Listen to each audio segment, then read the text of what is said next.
สู้เนาะสู้ได้จ้ะเก่งเลยเนาะ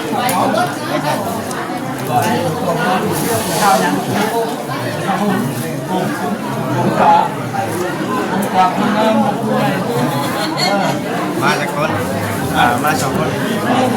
เบาเสียงก็เบาจ้าตามหลังมาผมแล้วมาขอบใจเพื่อนหลายๆเด้อเนี่ยมาสิได้บอกสิได้บอกโดยมาแล้วว่าสิโอ้ยขอทานบอกแล้วขอทานได้โต๊ะแล้วทำพอนะทางมือต่อบอสเพื่อชื่อว่าเราคิดในงานพอ100,000กิบอจิตอันนี้บอจิตจกไหนนะจกกันนี่จกไหนก็ได้นี่บ่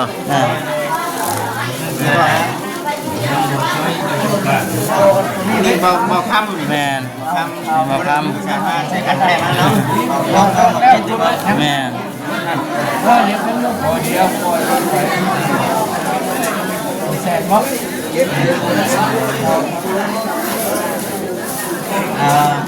บ่คำ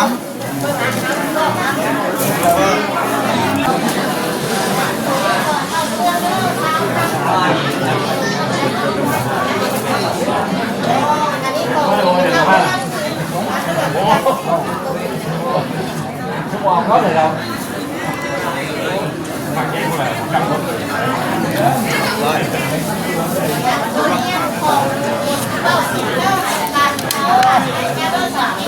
ข้าวไปนั่งโต๊ะข้าวไปนั่งท่าเพื่อน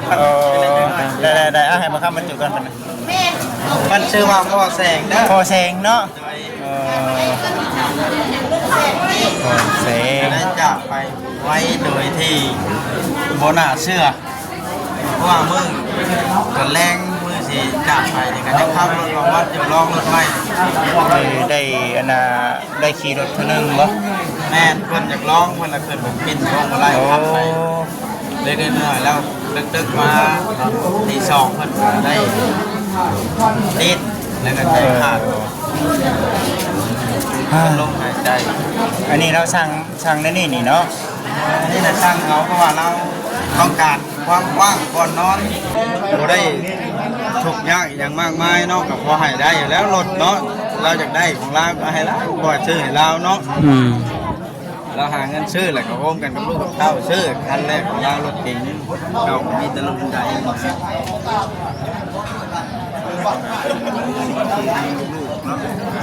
ได้เนาะก็หลายคนรู้ว่าคือบอกไปถวายยาคูยาชาสวดบังเนา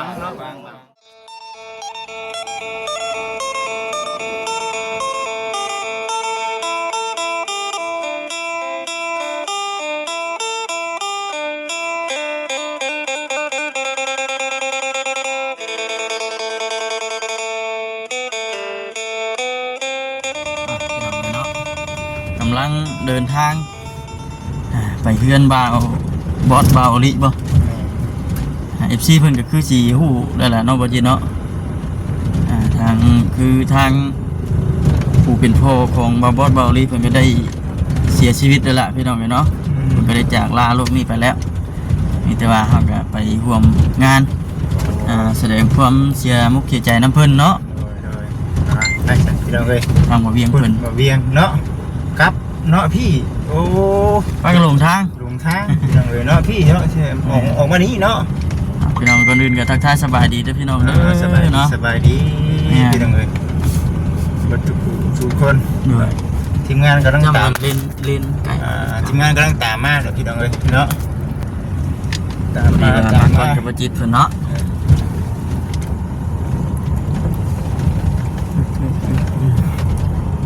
บ่าวเวียงเพิ่นมาแต่เมื่อคืนบ่าวเวียงเพิ่นมาตั้งแต่เมื่อวานนี่เพราะเพิ่นอยู่ตอน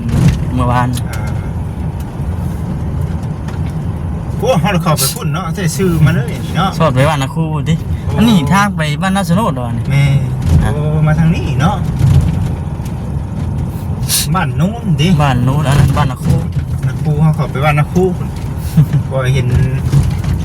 มี ปีที่แล้วพุ่นนะ ปีที่แล้วหลงทางประหินนั่นน่ะทั้งเบานี่กับเบาบอสอยู่บ้านนั่นไปบ้านนั่นเลยพี่น้อง ว่าเท่ากับบ่ค่อยเข้ามาอยู่แล้วเนาะบางเนาะ อยู่ทางเขียนนี่ครับเลย แทบสิบ่ได้เข้ามาเลยนะพี่น้องเนาะ ไปซุงมานี่ไร ส่วนราชการมื้อนี้ การนี่ซุงกัน ก็เลยพากันมานั่นแหละเนาะ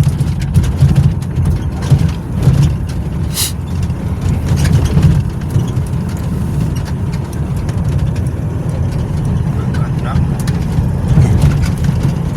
เคยเถื่อได้พี่น้องได้เถื่อจากนั้นเนี่ย แม่ยังบ่เคย พ่อจะได้หนางาน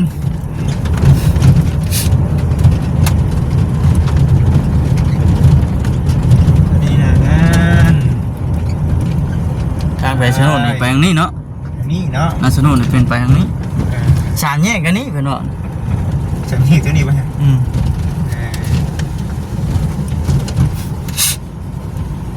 ใช่นะ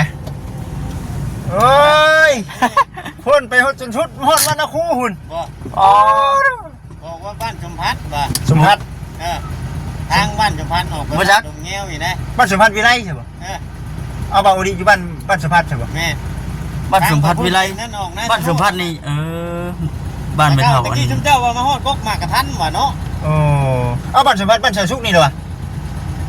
ต่อกันนะมันเป็นบ้านน้อยบ้านใหญ่ ต่อกันเนาะบ้านน้อยบ้านใหญ่บุกเคยมาแล้ว ทางบ้านทางแก้วบ่ แม่ออกมาทางนั้นบุ บ่เคยมาอีกเดียว มาทางนั้นก็ได้ดิ บ้านสมพัฒน์วิไลนี่คือคุ้นอยู่ ใกล้ๆกับบ้านชาชุกนี่เด้ใกล้กับดงมะเงียวนี่ ออกไปนี่ก็ได้บ่ จังหวะ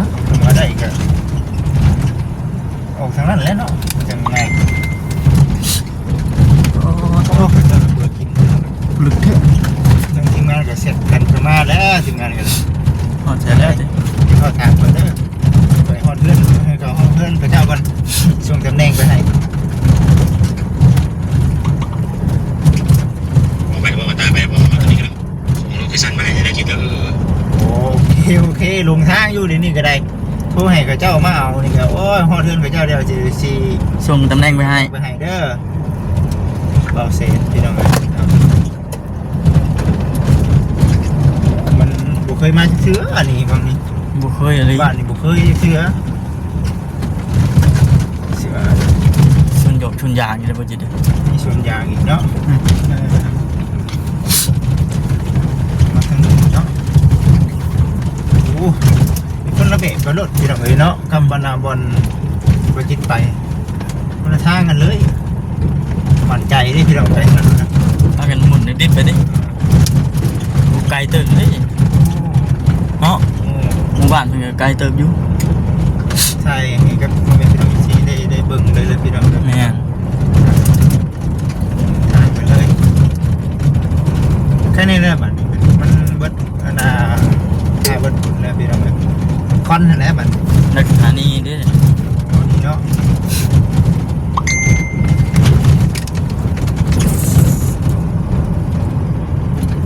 นี่ส่วนยางเนาะ อืม มีส่วนยางน่าสิฮอดได้มั้งวันนี้เนาะ แม่น มันน้อยมัน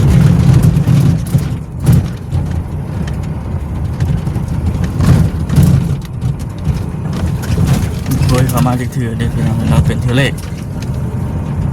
เป็นหน้าใดว่าซั่น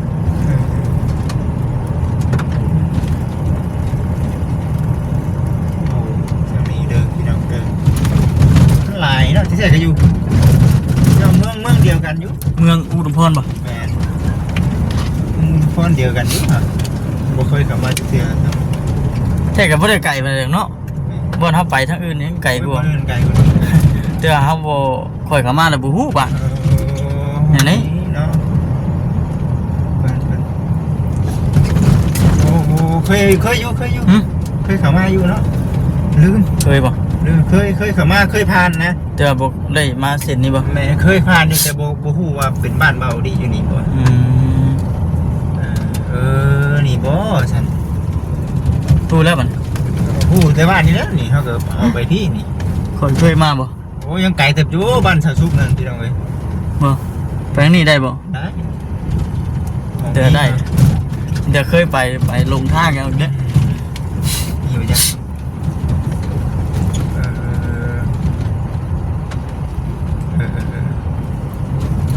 ใคร เย็นเมน อันนี้จะแมนอยู่เนาะจอดใช่เขา นี่เลย ผมมอง ตัวนี้ด้วย เอาอันรถไปเข่าวังวิดรถเนี่ยเข่าวังโคมคามเด้อวังนี้รถอะไรเด้อ ใช่พอดีบริเวณเขาในđấyพุ่นจอดตวหนาเขา นี่เนาะรถเพิ่นโอ้ยพอขอไปในเลยรถน่ะ แมนบ่โอ้อยู่ในพุ่น โอ้สุดยอด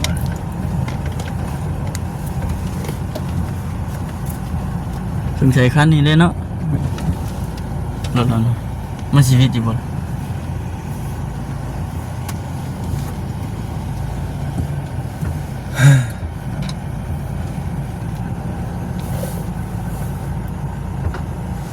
ันนี้ก็ได้มั้งเนาะ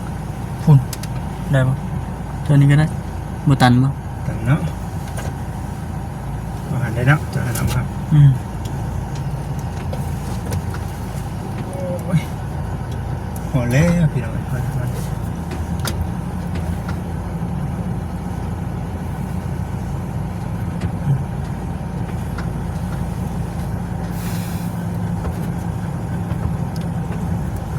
คนแรกทางรถเขาเจ้าอีกพวกนี้ดีเนาะ บ่ตันแล้ววะนี่ไปนี่ก็ได้นี่ทางรถไถเพิ่นสิออกจังเนาะนี่สอดไปนี่สอดไปนี่ได้บ่จิต พอดีเนาะ อืม ได้ไหม อืม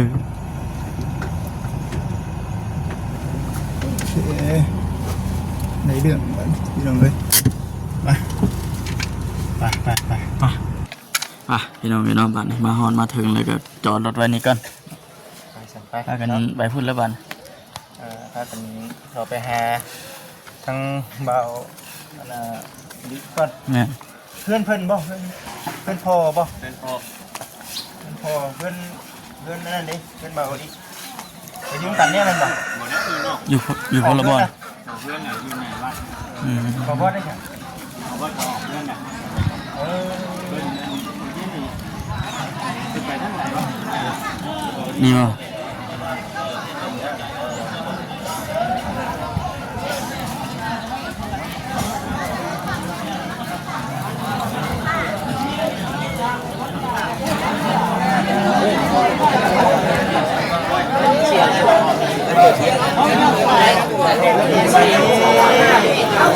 สักทีได้ไม่หักแล้วหอดป่ะ ทางไปพ่อกันนะคู่ ไปตามมาจ่อยเข้าไปไหม ไปตามหลังมาจอยไป เข้าไปไหน วันนี้แจ้งเชียวมานั่งอยู่นี่น่าแต่ว่านี่บ่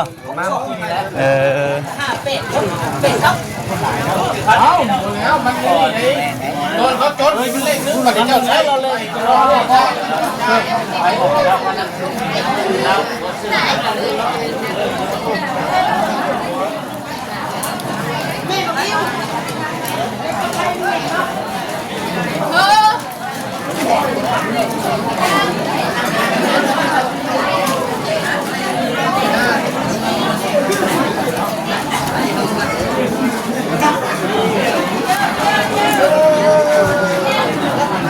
ไปสองกันเนาะ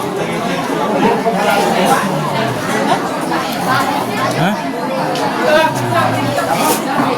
เข้าบ้านกันเลย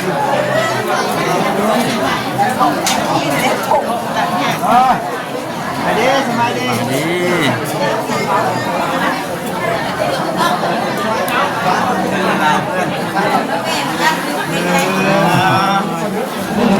ู้เนาะสู้ได้จ้ะเก่งเลยเนาะม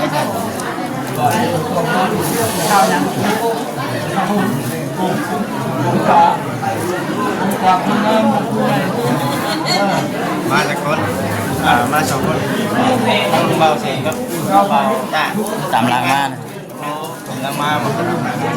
ขอบใจผม พื่อนหลายๆเด้อเนี่ยแค่มา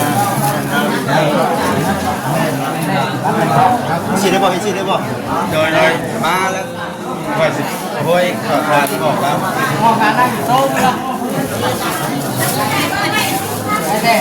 ทำเอาทางเด็กมูบอสชื่อว่าบอสคิดทางพอ100,000กีบบอสคิด อันนี้บ่จิตจกให้นะอันนี้จกให้ก็ได้นี่บ่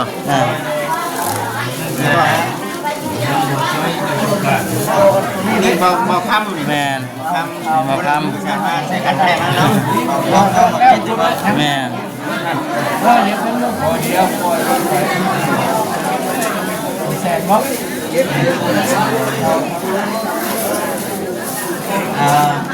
่ค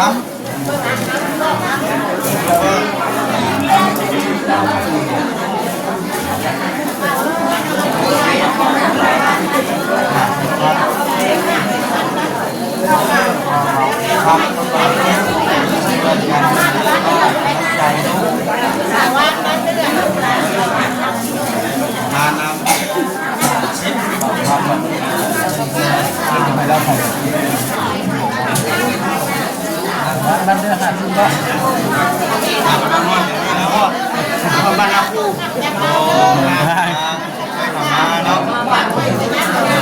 ไปบ้านที่มันเดียวสิบวันแล้วแล้วไม่ต้องนั่งโต๊ะเลยเดี๋ยวไปนี่เด็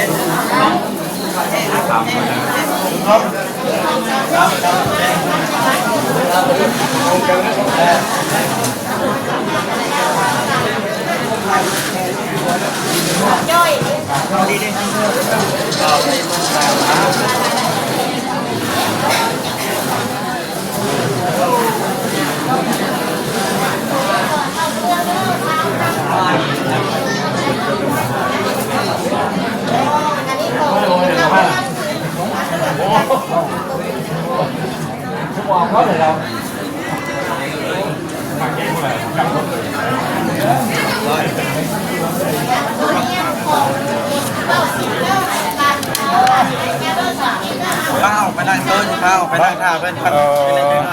ได้ให้มาข้ามบรรจุกันมันชื่อว่าพ่อแสงนะพ่อแสงเนาะพ่อแสงได้จากไปไว้โดยที่โบนาเชื่อเพราะว่ามึง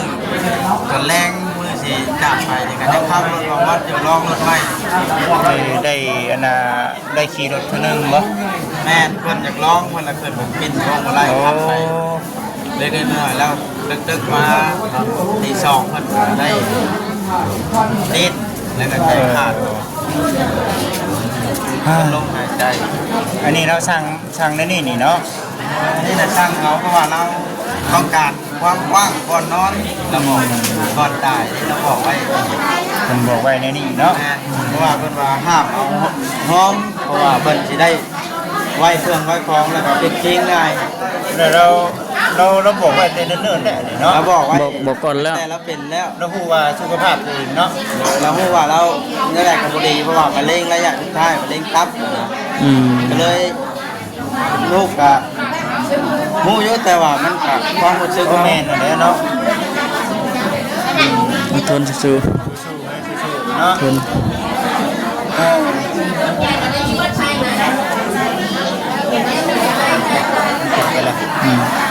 ดทนสู้กันแน่เนาะ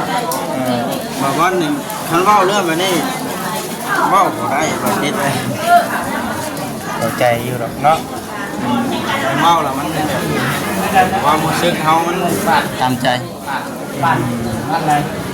จะได้เป็นน้องๆ ไปพากันไปนั่งนอกเนาะไปไปนั่งท่าแสะเนาะไปเพื่อนมาขึ้นกันเนาะ แม่นตามหลังมาเด้ ส่งตำแหน่งไปให้เพื่อนเราดีใจได้หมู่เพื่อนเลยได้สั่งดีใจเพื่อนเยี่ยมไปหลายๆเนาะปั๊บไปนั่งน้ำมูได้เนาะนั่งน้ำดอกแพทย์เนาะ แม่เนาะอยู่เพิ่นอยู่หันบ่ ปั๊บ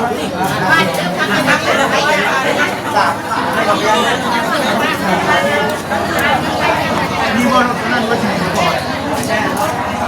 นี่ยังใช้ได้เลยอันนี้เป็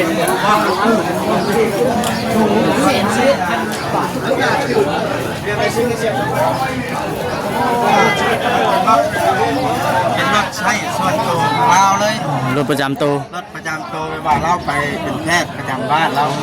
คันนี้ใส่ประจำคุณใดเนาะมันเนาะได้หั่นรถคุณใดนี่แหละเนาะมันแห้งดีมันกินนั่นชัดสั่งแมนนี่เราขอเรามันบอกกับบริการขอเราก็เคยถามว่าแพงบ่รถคันนี้นะพ่อเราแพงได้นะพ่ออยากได้เรานะคันว่าเป็นไปได้เอาให้พ่อเด้อนะทางลูกก็เลยบ่ได้ทุกข์ยากอย่างมากมายเนาะกับพอให้ได้อยู่แล้วรถเนาะเราอยากได้ของเราก็ให้เราบ่ซื้อให้เราเนาะ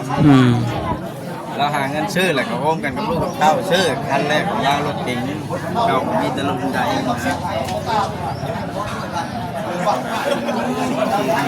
เนาะได้เนาะก็หลายคนรู้ว่าคือบ่ไปถวายยาคูยาชาสวดบางเนาะบางแต่ว่าเราได้กล่าวไว้ว่าอย่าเฮ็ดแบบนั้นเอาไปสวดแล้วเอามาขี้เลยบ่ให้เฮ็ดเด็ดขาดเราสั่งไว้แบบนี้เราเฮาบ่ฮู้เนาะมากักอยู่เนาะโดยเฮากักอยู่แต่ว่าเราสั่งไว้อย่างเด็ดขาดแล้วเฮาก็ต้องทำให้ดีที่สุดเท่าที่เฮาทำได้แล้วบัดนี้แม่นคำบอกคำมนาว่าของทางพ่อเพิ่นแท้เนาะแม่นมันต้องตามที่เราบอกเฮาก็อยากเฮ็ดให้เรานี่ไปแบบสบายใจแล้วก็จะทำตามคำสั่งที่เราได้บอกได้กล่าวนะเพราะว่าเบิ่งคลิปอยู่เบิ่งคลิปก็มานั่งคิดบางบ่ได้เพราะฉะนั้นที่ก็เพราะฉะนั้นบางเรื่องที่แต่ว่าเพิ่นได้เว้าได้ว่าในนี้แล้วเนาะเฮาเป็นลูกก็เต็มใจอยากให้ได้ครับโดยเฮาก็บ่ได้คัดของหยังก็อยากให้เราได้อยู่แล้วเพราะว่าหลายคนในที่บ่เข้าใจว่าคิดเรื่องที่ว่าเป็นหยังคือบ่พาพ่อกับหมอไปปิ้นไปปัวทางพวกลูกเนี่ยแห้งจะเอาไปแล้วเนาะถ้ามันสิดีนะเพราะว่าถ้าพ่อกับพ่อให้เอาไปปัวเพราะว่าเราผู้จักแล้วเราเป็นแพทย์เป็นหมออยู่แล้วว่าโรคตับโรคมะเร็งอยู่ใต้มันกัดเข้าไปนิ้ว1 2นิ้วมันอยู่ได้เท่านั้นเดือนนี้เดือนแล้วไปซ่องเห็นอยู่และผู้คนบุจักเราคือบอกพาพ่อไปปัวจังชั้นจังที่ทางเฮาแห้งบ่อยากสูญเสียพ่อแล้วน้องเฮาแห้งมีหยังก็จะคายไปปัวเพื่อนในใจเนาะแต่ว่ามันปัวบ่ได้เป็นโรคนี้เป็นโรคที่รักษาบ่ได้เป็นโรคมะเร็งตับเนาะแม่นได้ฉันเนาะในเมื่อมื้อนี้มาถึงแล้วก็เป็นกำลังใจให้เด้อเพื่อนโดยเนาะใจเด้อไปละลายทำเราจิตเด้อน้องก็รู้สึกดีใจหลายหมู่เพื่อนที่มาให้กำลังใจกันอันนี้นะนี่เอาไปให้เราเลยมันบอกแต่เพื่อประเภทพวกน้ำมันได้ใช่น้ำมันเอาไปทอดเอาไปแล้วจะออกใส่พาทางลูกออกพาดเลยแล้วมันทำจุดเลยกระจุดมันบดแตกมาอย่างบ่เพราะว่าเขาที่ไข่ทางน้ำมันได้โบนาสิแตะ